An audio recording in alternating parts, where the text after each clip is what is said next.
Here we go. So we're talking about the Conservative Leadership Campaign, and I've got Levi and Tabitha here with me today to talk about that.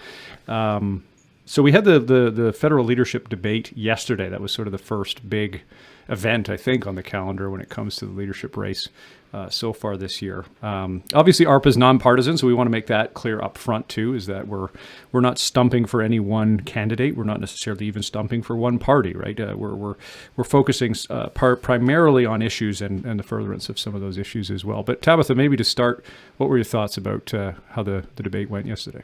Yeah, I think first just we were chit-chatting before we started this podcast and talking about, where we're at right now with where we would rank our ballots. And all three of us were different, which I think is kind of cool then to have this conversation, be able to talk through where we're at.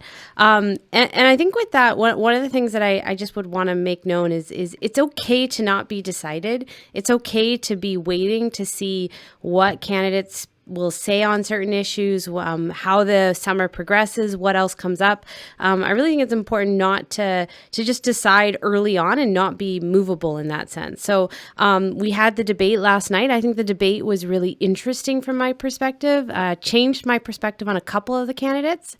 And I'm looking forward to watching. I think there's another debate next week as well. That's an official party debate. And yeah, maybe just to quickly go over who the six candidates are. Mm-hmm. We've got Pierre Poilievre, we've got Roman Baber, Leslyn Lewis, Scott Aitchison, Patrick Brown, and Jean Charest. So those are who we're dealing with.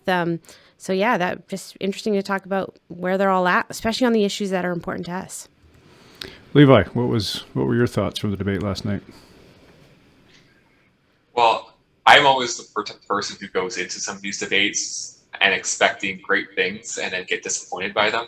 I always think there's going to turn out well. There's going to be actually some meaningful policy discussion, and yet sometimes it happens, but quite often that doesn't. So just kind of with all debates, things could have gone better. But like Tabitha said, it definitely helped shape my opinion of some of the candidates, and especially the candidates that are maybe lesser well known, at least for people outside Ontario, I'm sure that they don't know too much about Roman Baber or Scott Aitchison. So those are two people that this gives an opportunity for people to get to know.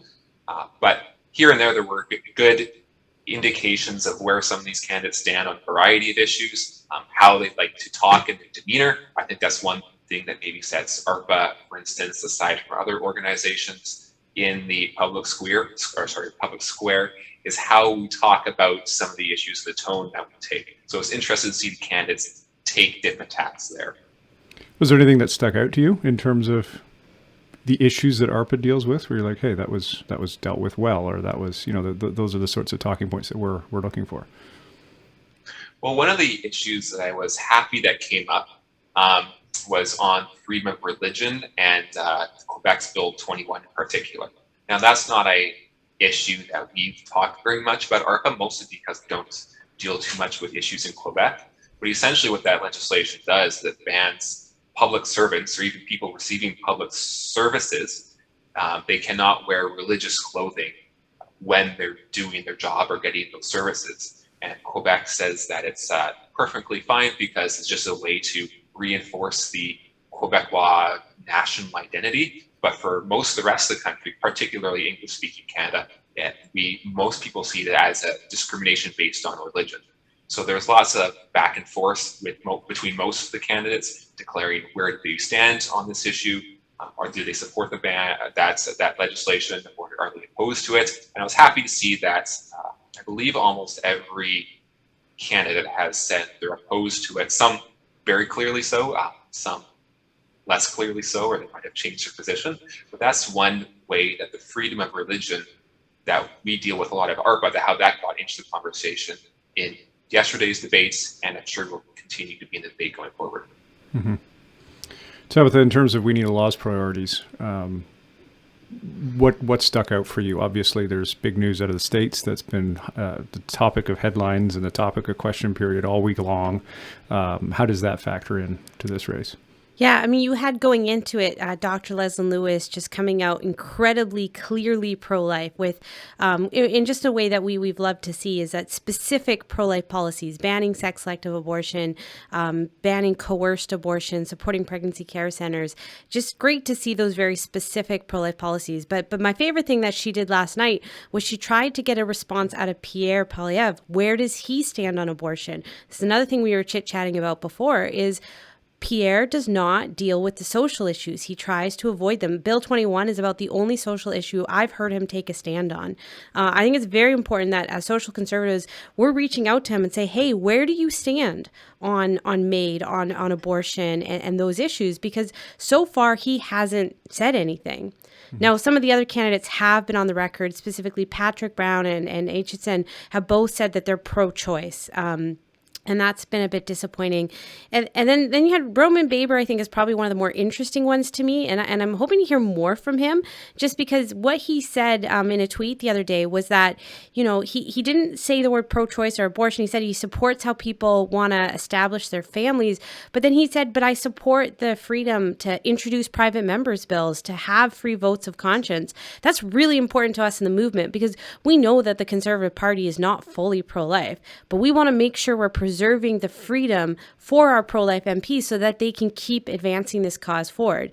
That's a stance that, as a leader, if we had a pro-choice leader, but who would preserve the freedom for pro-life MPs, that would be great as well. I mean, I'd rather have a pro-life leader, but it's not a bad situation at all, especially given that, we've faced more conflict with the leader in recent years. It'd be nice to have a conservative leader who understands that we are also a part of the party and we are also trying to do something here in politics. So that's kind of the lay of the land when it comes to abortion. And I'm really hoping there's more that comes out from some of these other candidates as well. Mm-hmm. Well, we're obviously very early on in the race, so there's a lot of runway here to go. I mean, in terms of the Ontario election was just announced a few days ago, and they're already voting on June 3rd, I think, 4 weeks, and that's for the leadership of a province. And here we're looking at a leadership race that's lasting out over through the summer and into the fall. So just from my own perspective, then I think some of the things I was looking out for was really tied into our advocacy when it comes to medical assistance in dying right now. Obviously, one of our biggest concerns is the deadline from March 2023, which is going to be expanding medical assistance in dying to those with mental illness as well. So I had my ear out for that. That issue didn't come up at all in the debate. But one of the things that I did, that the Care Not Kill campaign did as well, was to send a letter to all of the leadership candidates in relation to this issue, calling on them to make a statement and to come out speaking, and especially defending, I think, the Conservative Party platform on this. So the party platform back in 2021 during the federal leadership election, they had specifically this statement that they will repeal the mental illness provision that was added in Bill C-7. So that's what I'm looking out for, and I'm hoping to continue encouraging the leadership candidates to have a conversation about that. And I think as it picks up, I'm hoping there'll be more conversation about that too. Levi, throwing it back over to you. In terms of the leadership race, I know you put together an article as well on our website. Maybe can you highlight that and talk a little bit about what you were encouraging our supporters to do there as well? Yeah, so in that article, I don't need to take credit for it. It was all a collaborative approach, but it basically what we emphasize there is that although ARPA officially is not partisan and we're not going to be backing any particular candidate, we definitely encourage individuals to be involved in political parties. And I believe, I think one of the candidates used this analogy, or someone used it, and I forget who it is now, but they basically said, when it comes to determining the prime minister, at least indirectly, basically every Canadian who is eligible to vote, something like 20 million people, contribute to that. While in the election of a party leader is a very small subsection of the population, maybe a couple hundred or 100,000 people probably at most. And so each person's vote matters very strongly, and a lot more strongly in a leadership race than it does in general election. And so using that knowledge, we're encouraging members of our communities to get involved in this leadership race on various issues that are of special concern. So especially, Colin, you talked about the issue of medical assistance in dying or euthanasia. We also encourage people to raise questions about free speech and hate speech and conversion therapy. Now, in the debate yesterday, a lot of the candidates did bring up that Bill C-11, which is the Liberal government's attempt to regulate more content on the internet. And of course, that impacts freedom of speech. And again, virtually everyone on that stage, I believe, was saying that that was a bad piece of legislation and they would be opposed to it. So that one might very well come up fairly often in these debates, in the public record and public discussion here. I think the Conservative Party in general is fairly strongly in favor of that freedom online. But one that's going to be in the public discourse less is that question of conversion therapy. How would these candidates define conversion therapy? Would they support the previous bill that the Liberal and Conservative and all the House, in fact, unanimously passed back in December? Do they support that particular bill? Would they have done something differently if they had more time? Or if they were to form government, would they modify that legislation or repeal it altogether? That's something that we really encourage our supporters to try to engage with these campaigns and ask these people, what would you do on that particular bill? Yeah, and you touched on the hate speech legislation as well, because I think that's something that we're still expecting it to come back. That was originally Bill C-36, which came out in June last year. And I do wonder, looking at the list of candidates that we have and listening to some of the comments they made last night, what their stance would be on a bill like that. Obviously, conversion therapy. I almost see there's an element here in which those three bills all cover different aspects of the same issue. You have the conversion therapy with Bill C-4, you have C-11 and the freedom of speech issue, and then you have C-36 or whatever it ends up being when it's reintroduced on hate speech. And they all sort of tackle different issues. And you see the Conservatives being very strong on the point about free speech, but being very wish-washy on the question of conversion therapy bans and how we deal with, especially religious communities making strong statements about sexuality and the family and that sort of thing. So now when it comes to hate speech, it sort of overlaps both those, because you are talking about internet censorship, you are talking about the government limiting free speech, but you're also talking about the overlap into the same issues that conversion therapy would have covered, which is, can we be free to speak on these issues? Can we talk about what it means to be a Christian, what it means to believe strongly in what marriage and family are, and even I think in terms of the pro-life issue as well, when it comes to the way the rhetoric is built, and even looking at some of the rhetoric around the current discussion with Roe v. Wade and all that's going on in the States, the way they can talk about language being violence, right? In a sense that, so I'm going to be paying close attention to that, depending on how that all progresses through this campaign as well, to how the leaders respond to the question of targeting hate speech, or how they define hate speech. I think that's the bigger question. How do you define hate speech, and what does that look like? Yeah. Did you have any? Yeah, I think it's also there's a bigger issue that I think the conservative movement in Canada needs to grapple with, which I forget which one of the candidates said it last night, that there's a history of leadership candidates, leaning right during the leadership race and then leaning left when it comes to was it Roman who said that? I thought that was a good line because it's very true. We saw Aaron O'Toole, promising free votes and conscience rights during his leadership race, and then coming in and going back on many of those promises.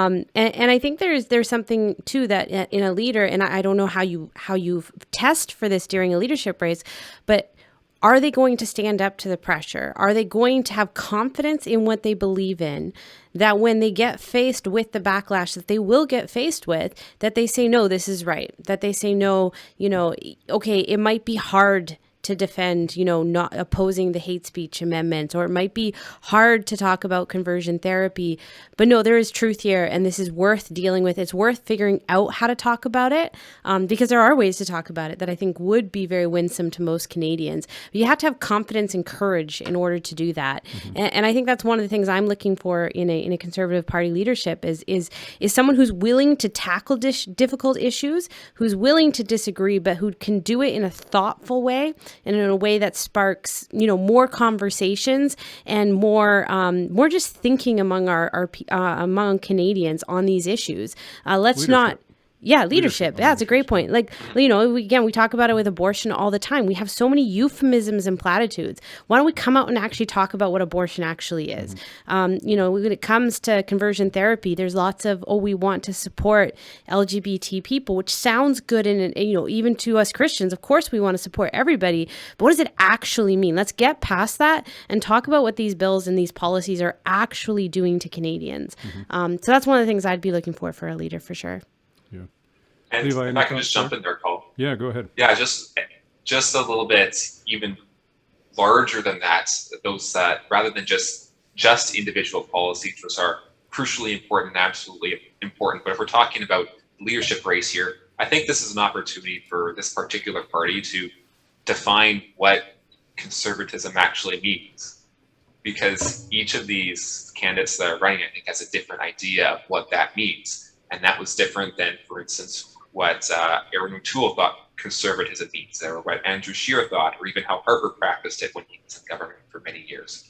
So I think this is an opportunity for this movement not to just come up with what's very specific policies do I support on these various issues and take them all as like standalone issues, like, I could be pro-life here, but I could be supportive of this conversion therapy ban over there, and but still be opposed to hate speech, but allow the government to have some sort of censorship on the internet. So that's a holistic way that we can start thinking about how all of these fit in. I mean, from our perspective, we think it's primarily a Christian perspective. That should be kind of the first and foremost label that we have.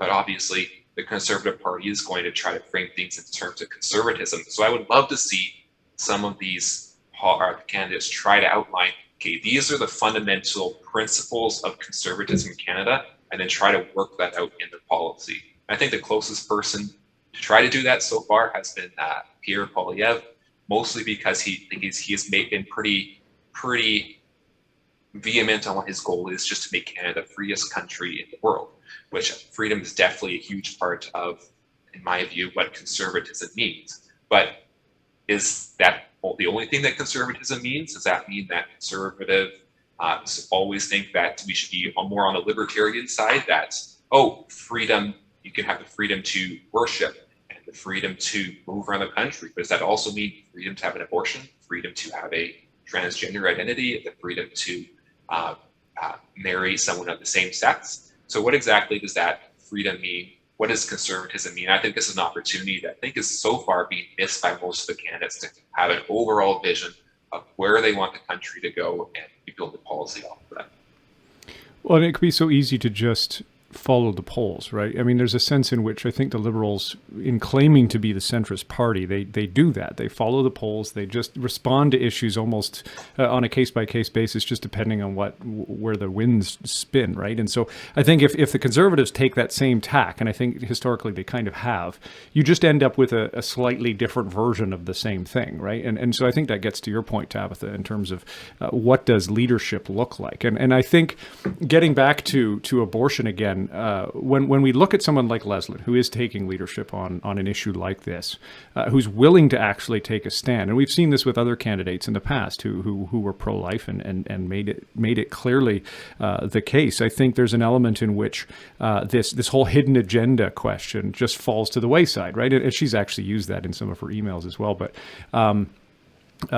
is there an element of that where we could say, by standing strong on an issue, by taking a stance, by taking leadership, you can actually, they don't have anything to pin on you anymore. Is that a fair thing to say, Tabitha? Yeah, I mean, well, when it comes to abortion, when you take a clear stance on an issue, then you're putting them in the position that they have to defend their stance. So when you run from the issue, when you say, I'm personally pro-life, but to use one of my least favorite talking points ever, we're not going to reopen the abortion debate. Mm-hmm. Well, A, who said the abortion debate was closed? B, who was looking for you to reopen it? And C, it doesn't mean anything in the end. I can go on forever about that talking point. It's just a ridiculous talking point. It puts people in the situation of also like right now, because you see again the Conservative Party pulling that out, and the media is immediately coming back and saying, yeah, you guys just voted on an abortion bill last year.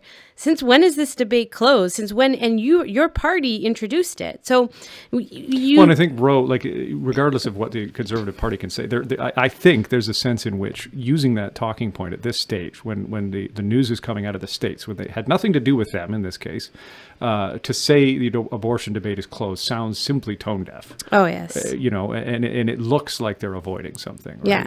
So, but when you choose a specific policy, like sex selective abortion, we did a lot of work on that one. I've never heard anyone defend sex selective abortion. I've heard, there are some pro-abortion activists who say, well, we can't inquire into a woman's reasons. They still don't like that as a reason. And then when you choose a specific policy or take coerced abortions, I don't know anyone who's in favor of coercing someone to have an abortion. You choose a policy like that, you say that, hey, this is where I stand. You own the ground.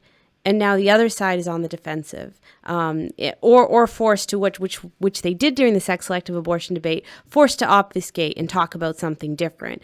So at least putting forward that front of just and also like leading with our best arguments. The other side always leads with their best arguments. They always talk about a woman's right to choose, and that sounds good. We need to be leading with our best argument, which is, well, what about the unborn baby? What about the fact that there's a life in the womb? We need to be leading with our strongest and using the terminology that best describes our position. That I'd love to see that from a leader more and more of owning the ground that they're on and using the language that actually forwards our position and forwards our movement. So where to from here? In terms of the leadership race, in terms of like what our supporters should do. Well, maybe you can touch on that. Yeah, We Need a Law put out a statement this week. What sort of things can supporters do in terms of advancing these particular issues? Yeah, our statement this week was very focused on federal politics, just because abortion is all of a sudden a topic of conversation in Parliament. So you should definitely be contacting your MP. And that's another point is like, so the leader is important, but the leader is not it. Even if we got the perfect pro-life leader, that doesn't mean our work is done. We need other MPs to be supporting them as well. So be reaching out to your MP, especially this week with abortion being such an important topic, and just letting them know that preborn children need to be protected in this country. In terms of the leadership race, if you get a chance to talk to the candidate, especially one that hasn't been clear on their stance, try and get an answer out of them of where they stand on some of these social issues. Again, I go back to Pierre. You said he was clear on his vision, but it always sticks to financial and other issues and never talks about social issues. Let's hear what he says on these issues. Be open to having your mind changed about who you want to support, and then be praying for the candidates as well, and praying that God brings up a leader out of this. Mm-hmm. Levi, more generally then, in terms of the engagement or what ARPA is saying to our supporters, what other, what could you leave with supporters after this conversation about what they can do as part of the race? Yeah, just to echo what Tabitha said, be open to having your mind changed, and to bring up some of those issues with these candidates. You could do it electronically through, of course, email, or trying to get in touch with their campaign that way. But of course, the easiest way and most direct way, and one that's going to have the largest audience listening to an answer, is if you attend one of their in-person events, you raise their hand and ask a question, and you get this person to state their position in front of a crowd of 100, 200 people. So even if any of these candidates are in your local area, I would encourage you to go out to attend. Maybe not because you support this particular candidate at this point in time, but because you want to pose this question to them and help reveal to the rest of the Canadians in the room where that particular person stands on that issue. But even beyond that, so be prepared to have your mind changed, but if you're pretty strongly in favor of one particular candidate, I know that political parties are always looking for volunteers to help with campaigns or help sign up memberships. I think to be ineligible to vote for this race, you have to sign up at like beginning of June or something like that. So being involved in that democratic process is also important. I think we've talked about in the past, the more that you're involved with a particular politician, the more you build that relationship with them, the more access, the more influence that you're going to be able to have with them if they do become an MP or a leader of a political party or even the prime minister. So use this as an opportunity to build relationships. And if you really strongly believe in a particular candidate, then consider doing what you can to support them to make them the actual leader of the Canada's official election. Yeah, relationship first, policy second is something that we often echo. And maybe to conclude, then I can leave with a shameless plug for the Care Not Kill campaign as we continue with this leadership race, as we continue with our campaign also in opposing the expansion of euthanasia. If you go to carenotkill.ca, there is also the opportunity there to order some of our flyers. We've distributed, I think, 60,000 or so now across the country in various communities, and that's one way to have that conversation. And I think about any of the issues we've been talking about today is to have those conversations with your friends, with your neighbors on social media. These things are gaining traction, and especially as these conversations are happening in the national media and beyond, that's the way to change minds of those around you as well. It's not just about changing your own mind necessarily. It's also about helping other people change their minds too. So. Well, I think that we can wrap it up there, unless you guys have any other comments you'd like to leave it with. But thanks very much for your time. Sounds great. Thanks for this, Colin.